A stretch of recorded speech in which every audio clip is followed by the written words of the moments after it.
Hi friends, அஸ்ஸலாமு அலைக்கும். Welcome to Jubi's kitchen. என்னடாப்பா பெரிய பெரிய உருண்டையாக இருக்குன்னு பார்க்குறீங்களா? இன்றைக்கி ஃபேமிலி கெட் டுகெதர் ஆகிடுச்சு. ஏதாச்சும் ஒன்று ஸ்பெஷலாக செய்யலான்ட்டு சொல்லிவிட்டு என்ன செய்யலான்னு யோசிச்சுட்டு இருந்தப்போ எல்லாத்துக்கும் பிடிச்ச திக்கிடி செய்யலான்னு சொல்லிவிட்டு டிசைட் பண்ணியாச்சு. திக்கிடிங்கிறது அரிசி மாவில் செய்கிறது தான். அந்த நீங்கள் பார்த்துட்ருக்க உருண்டை எல்லாமே அரிசி மாவு தான்.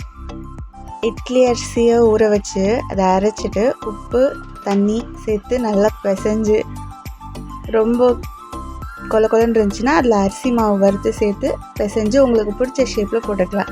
இங்கே பாருங்கள், இதில் எங்களோட கலைவண்ணத்தை எல்லாம் காட்டுற மாதிரி டிசைனாக விதவிதமான ஷேப்லலாம் போட்டாச்சு. அதுக்கப்புறம் தேவையான பொருட்கள் எல்லாம் எடுத்து வச்சாச்சு. இதுக்கு என்னென்ன இன்க்ரீடியன்ட்ஸ் எல்லாம் போடணுன்னு எங்கள் அம்மா சொல்லுவாங்க. ஓகே, வெங்காயம், தக்காளி பழம், இஞ்சி பூண்டு மசாலா, அப்புறம் கொத்தமல்லி தழை, புதினா தழை, பச்சை மிளகா எல்லாம் எடுத்து எல்லாம் ரெடி பண்ணி வச்சுக்கிட்டாச்சு.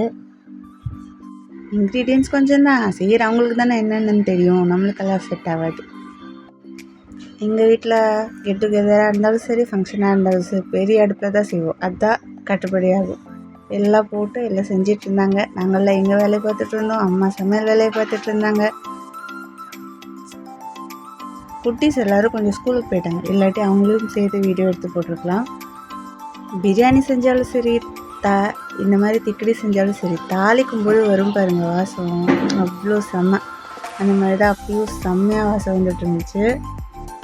தாளிக்கும் போதே பசி எடுக்க ஆரம்பிச்சிடும், எப்படாப்பா ரெடியாகும், எப்படாப்பா சாப்பிட்லான்னு. முஸ்லீம்கன்னா பிரியாணி செய்கிறது எவ்வளோ ஸ்பெஷலோ அதே மாதிரி திக்கடிங்கிறது ரொம்ப ஸ்பெஷல். நிறைய இடத்துல செய்வாங்க, ஆனால் நிறைய பேர்த்துக்கு இந்த ரெசிபி தெரியாது. எங்கள் வீட்டில் எல்லாருக்குமே திக்கடினா ரொம்ப பிடிக்கும். கட் பண்ணி வச்ச எல்லா இன்க்ரீடியன்ஸையும் எண்ணெயில் போட்டு நல்லா தாளித்ததுக்கப்புறம் கறி போட்டு, கறியும் நல்லா வெந்ததுக்கப்புறம் கொஞ்சோண்டு தண்ணி ஊற்றி நல்லா கொதிக்க வர வரைக்கும் வெயிட் பண்ணணும். பிரியாணிக்கு அரிசிக்கு எவ்வளோ தண்ணி ஊற்றணுமோ அதை விட ஜாஸ்தியாக இந்த திக்கடிக்கு தண்ணி ஊற்றணும். ஸ்பைசஸ்னால் இதுக்கு சேர்க்கறது ஒன்லி மிளகாத்தூள், மஞ்சத்தூள், உப்பு மட்டும்தான். தயிரும் சேர்த்துக்கிட்டாங்க. இது நல்லா கொதிக்கட்டும். தண்ணி எவ்வளோ தேவையோ அந்தளவுக்கு தண்ணி ஊற்றியாச்சு.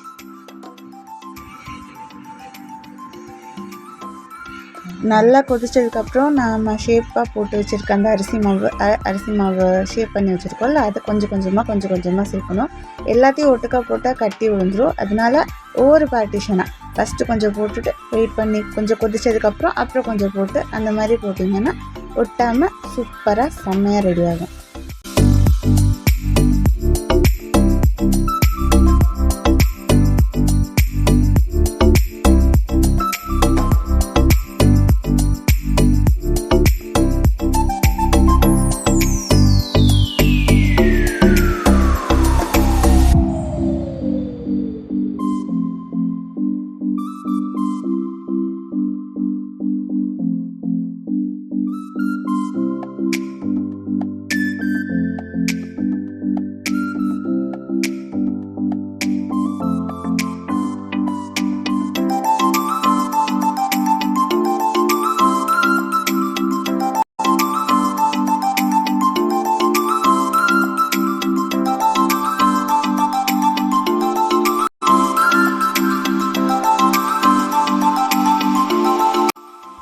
சூப்பரான ஸ்பைசியான ஜூஸியான திக்கடி ரெடி ஆயிடுச்சு. இன்னும் கொஞ்சம் நேரம் தான்.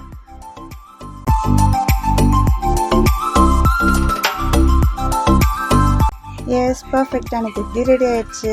இந்த மாதிரி டிஃப்ரெண்ட்டான ரெசிபி உங்கள் வீட்லேயும் செய்வீங்கன்னா அதை கமெண்ட் பண்ணுங்கள். இந்த வீடியோ உங்களுக்கு பிடிச்சிருந்துச்சுன்னா லைக் பண்ணுங்கள், ஷேர் பண்ணுங்கள், சப்ஸ்கிரைப் பண்ணுங்கள். Tata, bye bye. இன்னொரு வீடியோவில் பார்க்கலாம்.